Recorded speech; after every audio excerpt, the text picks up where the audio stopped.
السلام علیکم. د سینې په امراضو کې یو بیماری کومې ته چې موږ سالنډۍ وایو، استما وایو، سابندي وایو، په دې کې څه علامات راځي، تکلیفونه کم وي. دا د څه د وجې نه کیږي، څه وشي زموږ په جسم کې، زموږ په لنګس کې چې بیا موږ ته استما جوړه شي، او دا د څه د وجې نه کیږي، په کم شیزونو کې د دې سره تکلیف راځي،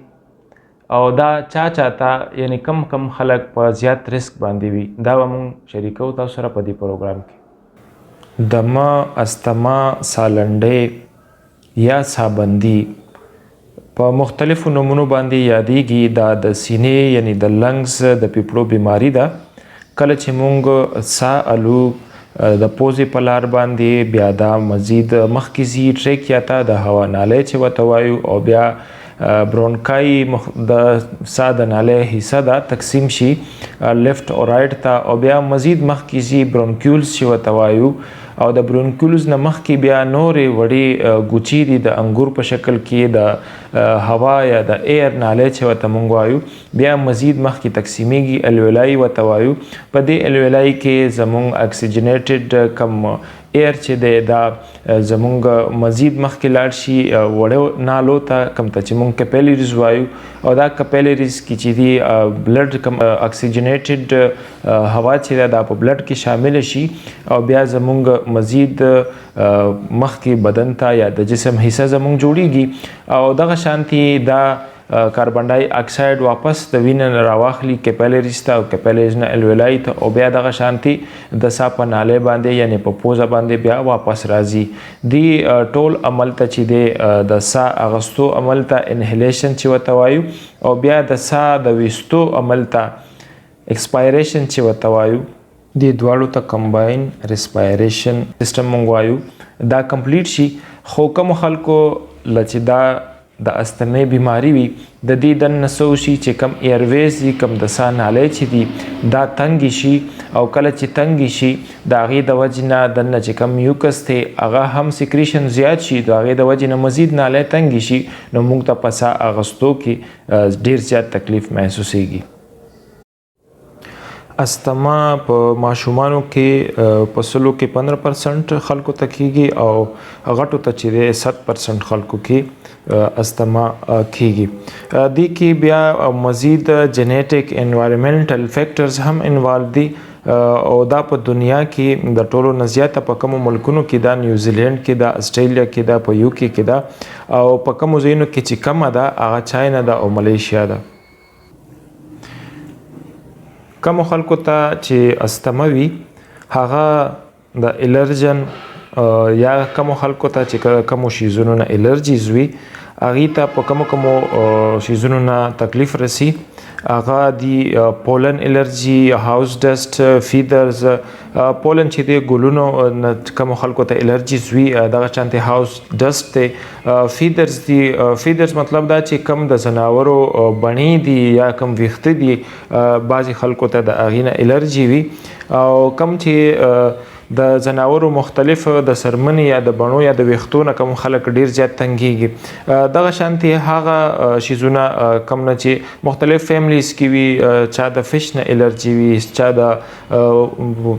انډو نه وي، چا د پیو نه وي، چا د غنمو نه وي، یا د بوس چې کومه ګرده وي د هغې نه وي. نو دا مختلف الرجنز دي چې دا الرجیز د مختلفو کسانو په مختلفو اوقاتو کې کیږي، او بیا دغه شانتي د دې مطابق په هغې باندې اټیکس هم راځي. کم چې داسې وي چې د لږ شدت سره وي، کم چې دی هغه د ډیر شدت سره راځي. هغه مختلف قسمه دورې وي چې په مختلفو خلکو کې مختلف قسمه راځي، او په مختلفو اوقاتو کې راځي. او څه الرجیز داسې دي چې په کومو خلکو کې موږ ورته الرجیک رینایټس وایو، کومو خلکو ته چې بار بار زکام کیږي، د پوزې مسلې ورته ساینوسایټس ورته بار بار کیږي. څه خلک داسې وي چې هغې ته اگزیما وي، خارښ ورته وي، هغه په مختلف فیملیز کې موجود وي، نو هغې خلکو ته هم د استمې ډېر چانسز وي. او جنیټکس چې کوم موږ وي د چا چې مور او پلار ته یا په خاندان کې استما د مخکې نه یا دمه سابندي را روانه وي، هغه خلک ډېر زیات په ریسک وي. هغې ته د نورو عامو خلکو په نسبت باندې زیات چانسز وي چې هغې ته زر استما وشي. او کوم خلک چې ایکسرسایز کوي د ایکسرسایز په دوران کې صدا سي الرجن دي تراشي پاغي ټایم کې هم دي ته تکلیف ملاويږي او کوم خلک چې ډیر سترونګ ایموشن لري هغه ته هم دی پرسک باندې وي استما ته کېدای شي کوم خلکو ته چې استما وي هغه ته علامات سوي سا کې د شپېلي आवाज راځي پسینه کې تنګي راځي او د شانتي ټوخي کې ورسره مختلف اوقاتو کې کله چې په دې باندې تور راځي نو په هغه ټایم کې د دې په شدت باندې انحصار کوي چې د څومره په شدت سره راځي څومره د ایرویز چې د سا ناله چې دی هغه تنګ دي نو او ما شانته هغه ته د کف یعنی د ټوخي بیا تکلیف راځي د سا اغستلو تکلیف راځي ځکه چې د سا ناله تنګ وي او بار بار هغه کوشش کوي چې څومره موږ ته ډیر اکسیجن ملو شي هغه کوشش کوي چې هغه بار بار وټوخيږي چې سا کې وته اسانتیا راشي تاسو به کتلی وی چې کوم کسانو ته د سا تکلیف ته یعنی د سابنده مریضان دي اغه ته برونکو ډایلیټر ورکي کم سره چې د سا ناله په لک ټایم کې کولو شي چونکه اغه دا چې کوم زمونږ د سا ناله دی ایرویز دی اغه ډایلیټ کی او سا اغستو کې تکلیف کم شي خو اغه بیا دا عادت جوړ شي او اغه سره چې دا نه وین اغه باقاعده په ډیر زیات سوچ کی وی او په فکر کی وی چې کدا سپری یا چې کوم انهیلر دی دا زمونږ نه پاتې شو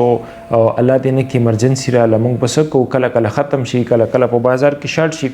د دې په مقابل کې په هوموپاتیک طریقې علاج کې بهترین علاج موجود دی او نه صرف دا چې دا په ټول عمر استعمالي بلکې په لږه موده کې تاسو د سابنده په شانتي د بیماری نه ډیر په کم وخت کې خلاصېدای شي دا هوموپاتیک میډیسن بهترین میډیسن دی د ساتنګي شو ټوخه شو د شانتي کم ویزینګ ساوند چې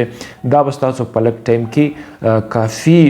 خشي او د دې سره سره به داوی چې ټول عمر د استعمال نه به هم بچ او د هوموپاتیک او میډیسن چې بغیر ساید افیکټ دي د دې د وجې نه بس تاسو په بدن باندې نور سموزر اثرات هم ناراضي او تاسو کمزورتیا چې کوم د سابندۍ سره په